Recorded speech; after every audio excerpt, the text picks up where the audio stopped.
கேட்டியா ஆசையா இருக்குமா அவ பூரா சொன்னாடா உடம்பு.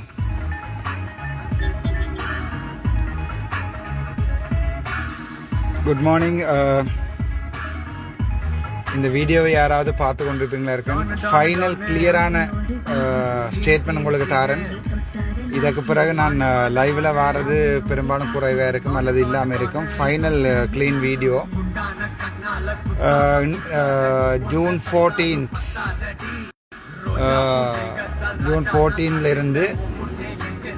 இன்றைக்கு ஜூலை 18-19 வரைக்கும் நடந்த இந்த விஷயத்துக்கு ஃபைனல் கிளியரான வீடியோ தாரன்.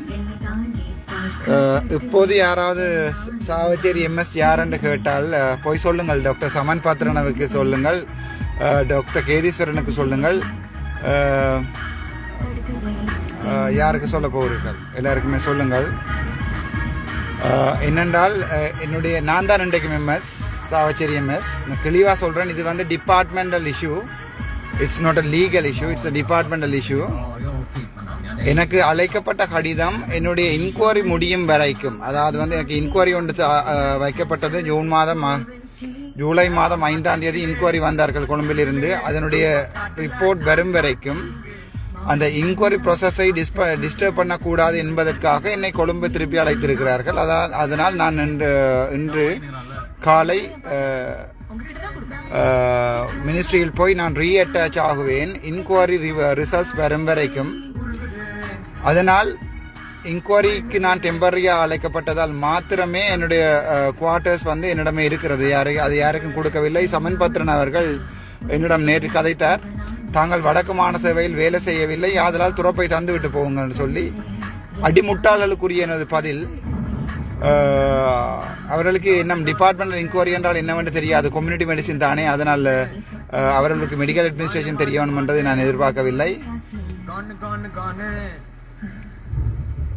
நான் சொல்லுகிறேன், இன்கொயரி முடியும் போது என்னில் பிழை இல்லை என்றால் சட்டப்படி என்னை ரீஇன்ஸ்டேட் பண்ண வேண்டும் சாவச்சேரி வைத்தியசாலையில். அதனால் அந்த இன்கொயரி முடிந்து அதனுடைய ரிப்போர்ட் வரும் வரைக்கும் நான் கொழும்பில் வெயிட் பண்ணுவேன் மினிஸ்ட்ரி ஆஃப் ஹெல்த்தில். இரண்டாவது விடயம், நான் இன்னும் இன்னொரு வைத்தியசாலை பொறுப்பை எடுக்கவும் இல்லை, எடுக்கப் போவதும் இல்லை. அது இரண்டாவது விடயம். மாறாக பலவந்தமாக எனது பேரில் இன்னொரு வைத்தியசாலை எடுக்க சொல்லுவார்களா இருந்தால் சுப்ரீம் கோர்ட்டில் ஃபண்டமெண்டல் ரைட்ஸ் வயலேஷன் போடுவேன். அதன் போடும்போது சம்பந்தப்பட்ட அதிகாரிகளுக்கு அதனுடைய பிரச்சனைகள் தெரியும். நான் சுப்ரீம் கோர்ட்டில் கோர்ட் ஆஃப் அப்பீல் வந்து ஃபண்டமெண்டல் ரைட் போடுவதாக இருக்கிறேன். அதாவது தொழிற்சங்க நடவடிக்கை மூலம் ஒருவருடைய வேலையை பறிக்க முடியாது. நான் ஏதாவது பிழை செய்திருந்தால் அதுக்குரிய நடவடிக்கை எடுக்கலாம். நான் நினைக்கிறேன் 100க்கு 100 மார்க்ஸ் எடுப்பேன் அந்த இன்கொயரி ரிப்போர்ட்டில். அதில் ஒரு பிழை கூட நான் விடவில்லை. ஆதலால் யூடியூப்பில் எழுதுவர்களோ அல்லது வந்து மீடியாவில் எழுதுவர்களோ வந்து நான் கொழும்பு போகிறேன் என்று சொல்லியிருக்கிறேன். எனது மனதில் கவலை இருக்கிறது, இவர்கள் குத்தி இருக்கிறார்கள் என்று. ஆனால் உண்மை என்னவென்றால் நான் இதை செய்யவில்லை என்றால் இன்னும் வைத்தியசாலையில் பிரச்சனைகள் போய்கொண்டிருக்கிறது. அதனால் நான் இதை சொல்ல விரும்பவில்லை இவ்வளவு நாட்களும். உண்மை என்னவென்றால் நான் அதாவது டிபார்ட்மெண்ட் ப்ராசஸுக்கு தெரிஞ்சவர்கள் தெரியும். ஒரு டிபார்ட்மெண்ட் இன்கொயரி ஒன்று நடக்கல, குற்றஞ்சாட்டப்பட்டவர் வந்து தற்காலிகமாக வந்து மினிஸ்ட்ரிக்கு அழைக்கப்படுவது வழக்கம். அந்த குற்றஞ்சாட்டப்பட்டவர் மீது உள்ள குற்றங்கள் நிரூபிக்கப்படாத விடத்து மறுபடியும் நான் ஆதர வைத்தியசாலை சாவச்சேரிக்கு வர வேண்டும். அதுதான் சட்டம். அது மறுக்கப்பட்டால், செக்ரட்டரி அவர்கள் அப்படி செய்ய மாட்டார்கள் நினைக்கிறேன், அது மறுக்கப்பட்டால் என்னை ஓரிரு இடை அதிகாரிகள் வந்து ஜிஎம்ஓயின் ப்ரெஷரில், அதாவது வந்து அழுத்தத்தில் என்னை பேராதீனத்துக்கு மாற்ற வழிகிடுகிறார்கள். நான் அந்த கடிதத்தை ஏற்றுக்கொள்ளப் போவதில்லை. அந்த கடிதத்துடன் நான் எடுத்துக்கொண்டு அந்த கடிதத்துடன் சுப்ரீம் கோர்ட்டில் போய் நான் என்னுடைய கோர்ட் ஆஃப் அப்பீல் என்னுடைய ஃபண்டமெண்டல் ரைட் வயலேஷனை பதிவு செய்வேன். அதை நான் இங்கிலீஷில் சொல்லுகிறேன் அல்லது சிங்களத்திலே சொல்லுகிறேன். මම තාම අපේ හොස්පිටල් බේස් හොස්පිටල් චාවචේරිකේ ඉන්ක්වරි ප්‍රොසෙස් නිසා මාව දාලා තියෙන්නේ ආපහු ගෙන්නලා තියෙන්නේ මිනිස්ට්‍රි එකට. ડોક્ટર සමන් පත්‍රන හෝ ડોક્ટર කේදීස්වරන් හෝ දැනට ඕන එකක් හිතා ගන්න පුළුවන්. ඒක මට කිසි අවුලක් නැහැ.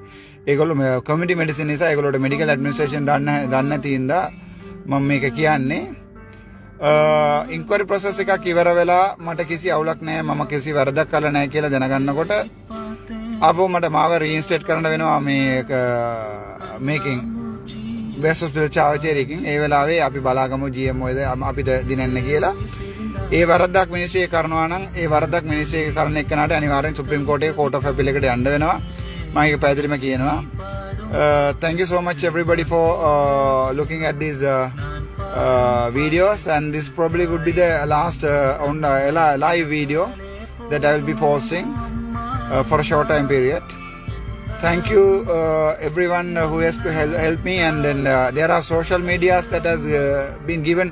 வைத்தியர் ஓடி விட்டார், வைத்தியர் சென்று விட்டார். என்னுடைய குவார்ட்டர்ஸ் துறப்புகள் வந்து இப்போதுமே என்னிடம் தான் இருக்கின்றது. அது உங்களுக்கு அது வந்து எங்களுடைய டிபார்ட்மெண்ட் ப்ராசஸ். அதாவது வந்து உங்களுக்கு சொல்லுவதாக இருந்தால் நீங்கள் இங்கே பார்க்கலாம். ஸோ குவார்ட்டர்ஸ் திறப்பு வந்து என்னிடம் தான் இருக்கிறது. அது சம்பந்தமாக வைத்தியர் சமன் பத்ரன் அவர்கள் என்னிடம் கேட்டிருந்தார்.